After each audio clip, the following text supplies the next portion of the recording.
Hi friends, இன்றைக்கி என்ன பார்க்க போகிறோம்னா இடியாப்பம் நைட்டு செஞ்சது மிந்தி போச்சு.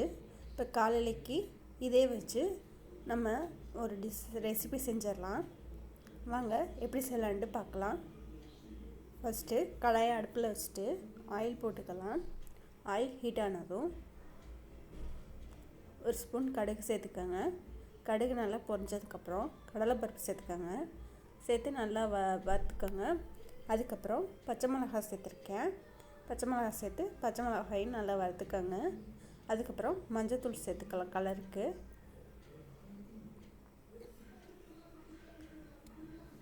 அதையும் சேர்த்து நல்லா பொரியொட்டியும் கொஞ்சமாக பெருங்காயம் சேர்த்துக்கலாம்.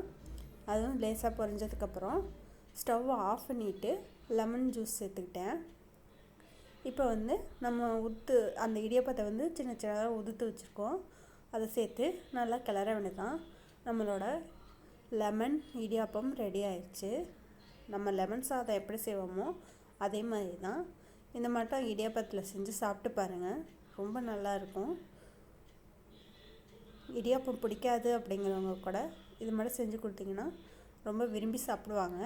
அவ்வளோதான், நம்மளோட idiyappam lemon idiyappam recipe ready ஆயிடுச்சு. கண்டிப்பாக செஞ்சு பாருங்கள். எப்படி இருந்துச்சுன்னு கமெண்ட் பண்ணுங்கள், லைக் பண்ணுங்கள், மறக்காமல் நம்ம சேனலை சப்ஸ்கிரைப் பண்ணுங்கள். தேங்க்யூ.